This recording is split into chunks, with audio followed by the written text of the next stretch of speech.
ആസിഫ് അലി സുരാജ് വെഞ്ഞാറമൂട് പ്രധാന വേഷത്തിലെത്തി നഹാസ് നാസർ സംവിധാനം ചെയ്തിട്ടുള്ള ഏറ്റവും പുതിയ സിനിമയാണ് അഡിയോസ് അമീഗോസ്. നല്ല ഒരു ഫീൽ ഗുഡ് മൂവിയാണിത്. ഒരു കോമഡി ഡ്രാമ ജോണറിൽ വരുന്ന ഒരു സിനിമ. പ്രധാനമായിട്ടും തന്നെ ഒരുപാട് ഇമോഷൻ സീൻസിൽ നമ്മളെ കണക്ട് ചെയ്യിപ്പിക്കുന്നു എന്നുള്ളത് തന്നെയാണ് ഈ ഒരു സിനിമയുടെ ഏറ്റവും വലിയ പോസിറ്റീവായിട്ട് എനിക്ക് അനുഭവപ്പെട്ടിട്ടുണ്ടായിരുന്നത്. സിനിമ കണ്ടു കഴിയുമ്പോൾ നമുക്ക് വളരെ ഒരു സാറ്റിസ്ഫൈഡ് ആയിട്ട് മനസ്സ് നിറഞ്ഞിറങ്ങി പോരാൻ പറ്റുമെന്നാണ് എനിക്ക് തോന്നുന്നത്. എനിക്ക് അത്തരത്തിലാണ് സിനിമ വർക്കായിട്ടുള്ളത്. അതുപോലെ തന്നെ ആസിഫ് അലിയുടെ ആണെന്നുണ്ടെങ്കിലും സുരാജ് വെഞ്ഞാറമൂടിൻ്റെ ആണെന്നുണ്ടെങ്കിലും ഗംഭീരമായിട്ടുള്ള പെർഫോമൻസ് ഈ ഒരു സിനിമയിലൂടെ നമുക്ക് കാണാനായിട്ട് സാധിക്കും. നല്ല രീതിയിൽ തന്നെ അവരത് മേക്ക് ചെയ്ത് വെച്ചിട്ടുണ്ട്.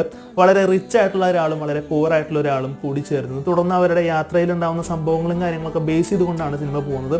അത് വളരെ രസകരമായിട്ട് തന്നെ ചെയ്തിട്ടുണ്ട്. സിനിമയുടെ ക്ലൈമാക്സിലോട്ട് എത്തുമ്പോൾ നമുക്ക് കിട്ടുന്ന ആ ഒരു ഇമോഷണൽ കണക്ഷൻ അല്ലെങ്കിൽ ആ ഒരു ഫീൽ എന്നൊക്കെ പറഞ്ഞു കഴിഞ്ഞാൽ ഭയങ്കര ഒരു രസകരമായിട്ട് തന്നെയാണ് തോന്നിയിട്ടുണ്ടായിരുന്നത്. സിനിമോഗ്രാഫി ആണെന്നുണ്ടെങ്കിലും ബാക്ക്ഗ്രൗണ്ട് സ്കോർ ആണെന്നുണ്ടെങ്കിലും എഡിറ്റിംഗ് ആണെന്നുണ്ടെങ്കിലും ഒക്കെ വളരെ ഭംഗിയായിട്ട് തന്നെ മേക്ക് ചെയ്തിരിക്കുന്ന നല്ലൊരു സിനിമയായിട്ടാണ് അഡിയോസ് അമീഗോസ് എന്ന് പറഞ്ഞ സിനിമ അനുഭവപ്പെട്ടിട്ടുണ്ടായിരുന്നത്.